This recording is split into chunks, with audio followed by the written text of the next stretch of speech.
Hello, I'm back. Okay, I was getting ready to post the first one. I'm going to post that first video as part A. This is going to be part B. Part B, if you haven't seen part A, go look at part A and then come watch this one.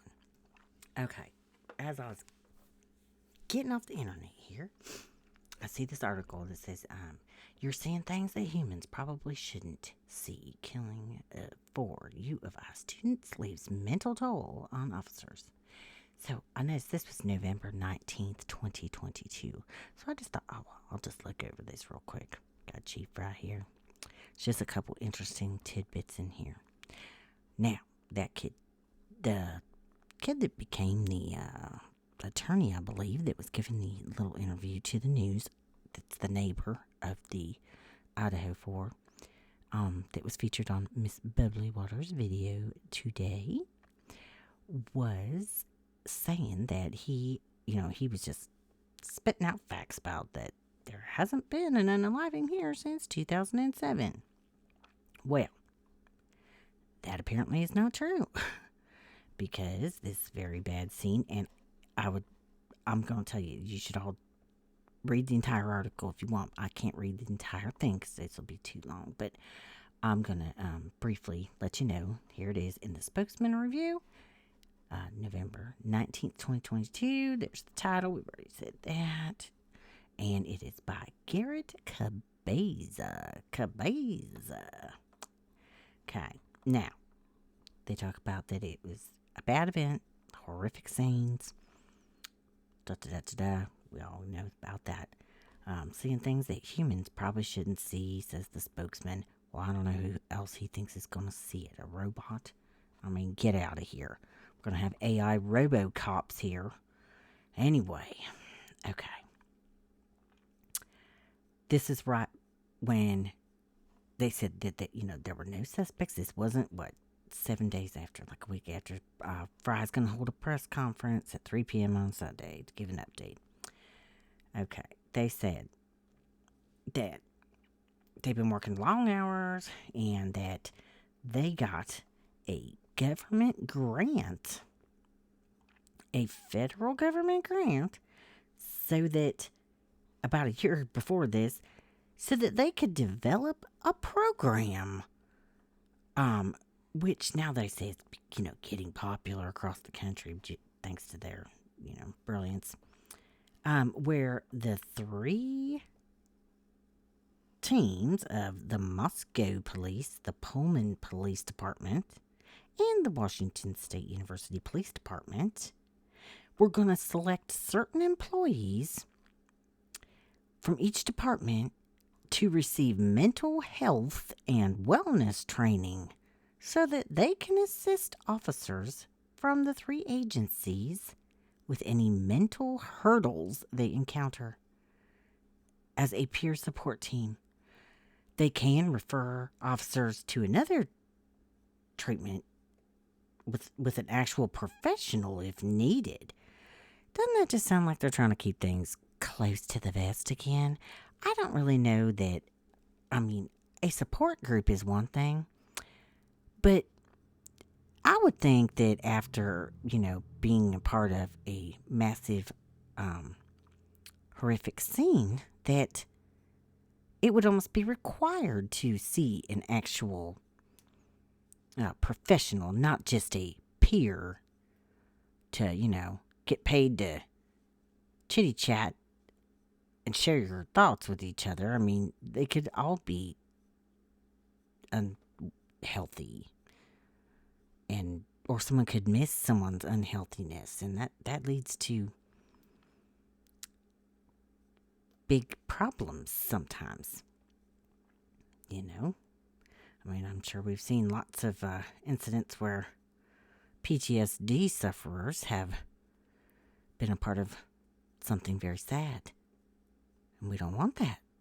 So, that caused me concern. But anyway, let me get back here. They're saying that Chief Fry, I'm trying to wrap this up, folks. Okay, Chief Fry has been a part of, he thinks, 6 unalivings in his 27 years with the department. Yeah, been a part of about a half a dozen.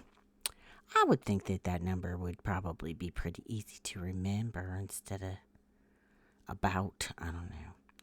But he also said that he believes that last weekend's unalivings are the most in one setting in the college town's history. Well, I would think you might know that for a fact. Call me crazy. Most people do. Anyway, he said he thinks that's the most. I mean, you'd know if there was 5. I mean, I think you'd be like, not again. This is a horrible, horrible tragedy. That's just a weird statement to me. He did talk about how it was very publicized, and then he said that the last Moscow unaliving was in 2015 when John Lee pew-pewed and unalived 3 people and injured another. Lee was sentenced to life in prison without the possibility of parole. Well, I thought that was very interesting. You don't rank them. They're bad equally because someone lost their life, he said. Well, brilliance coming from Chief Fry because they're not all equal because apparently 3 in an injure you get to live and 4 you get the shooting squad. So maybe you shouldn't make that statement so easily there, sir, because I think they are being kind of ranked. I don't know, but I found that very interesting that this other gentleman unalived 3 people. So I haven't any more knowledge on that incident, but I had not ever heard anyone mention in all the interviews or press conferences or anything that, hey, we have experience with cases where, multiple people are unalived. Don't worry, we've got this under control. We should be really organized after the last 3 in an injury we did. Anyway, then they go on to talk about the 911 call, okay? New details on 911 call and driver released.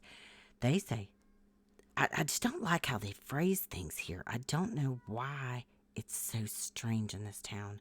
I just feel like it's like a black hole town or something, like a pothole. It's just, everything is very weird and just tried to be kept in, close to the vest.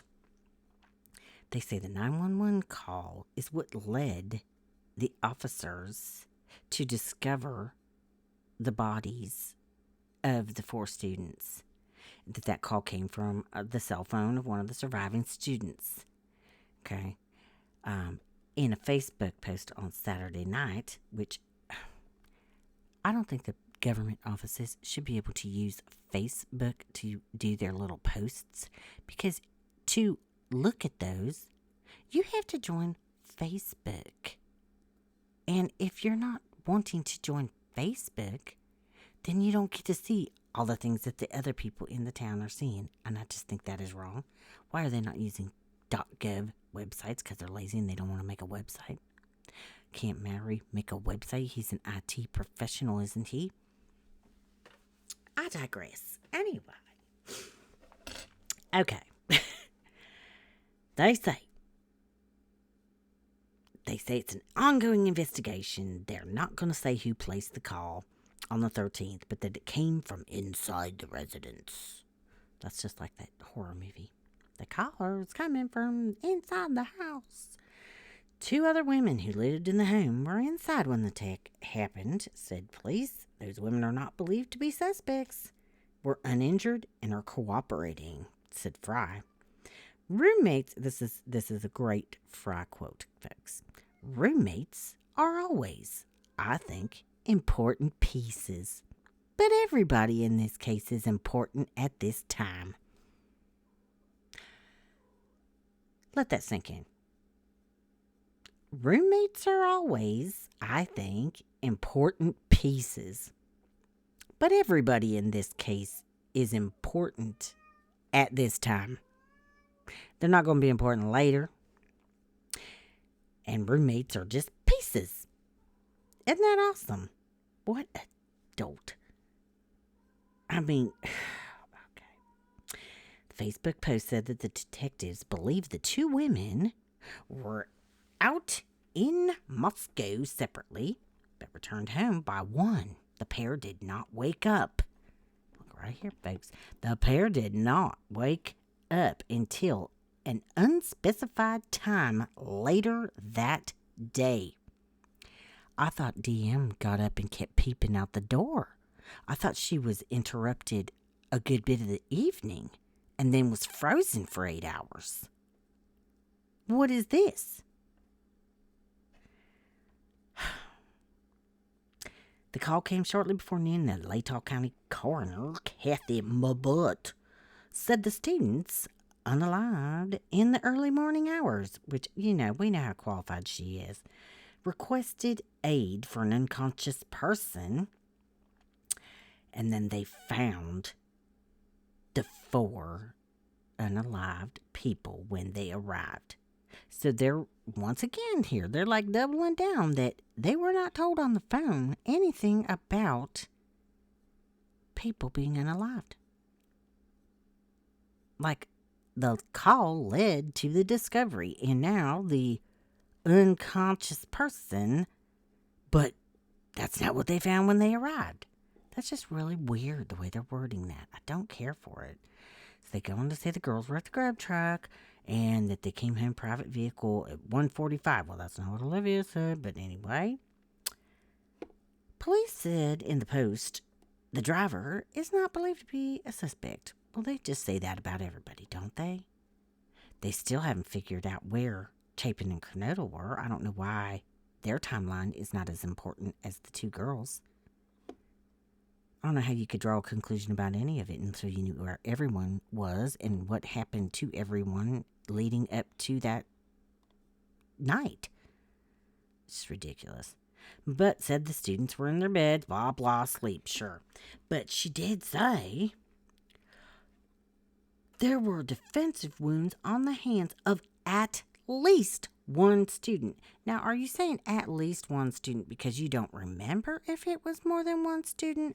Or did you just get a quick peek and you only saw 1 set of hands, so you're not sure about the others because the boys were kicking you out the door? Something's weird in this town, I'm telling you. Oh. Yeah. But, yeah, my butt goes on to talk about how there's no indication that they were SA'd. You can't even determine what happened on 4 sets of hands. I really don't think I'm going to trust your opinion on if SA occurred. So it goes on to say that the detectives are seeking the surveillance videos taken from 3 a.m. to 6 a.m. 3 a.m. to 6 a.m. Not 1 a.m. Not, hey, how about everything you have after midnight? That is weird. That is a very shortened time frame. They list all the roads that they say they're bound in. I just find it ridiculous. Ridiculous. I mean, it does not take a rocket scientist to figure out that this was basically a shit show.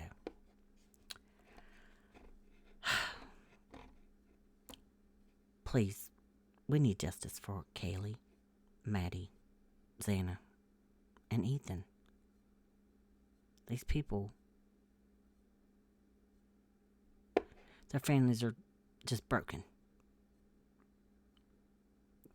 And me personally, it scares me. I want to know that they got the person that is capable, or people that are capable of doing this. Because if they are running around, it's going to happen again, folks.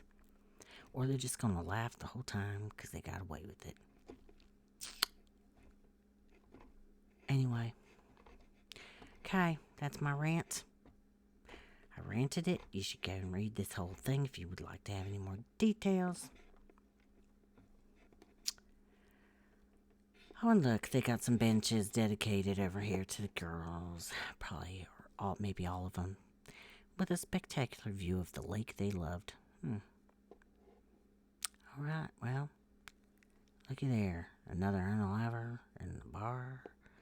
Oh, we got people, more animal harmings. You only get 4 years for a federal protected eagle and hawk black market. What are people wanting to do with that? This place. I just don't understand it. Oh, and then someone else here. Oh, this is wonderful. Well, safety first. Nothing ever happens here in the quaint little town of Mayberry, Moscow.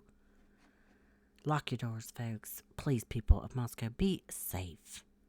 Because I just don't feel like they want anybody to know if it's not safe. All right. Bless all of you. Bless the Idaho4. All the families involved.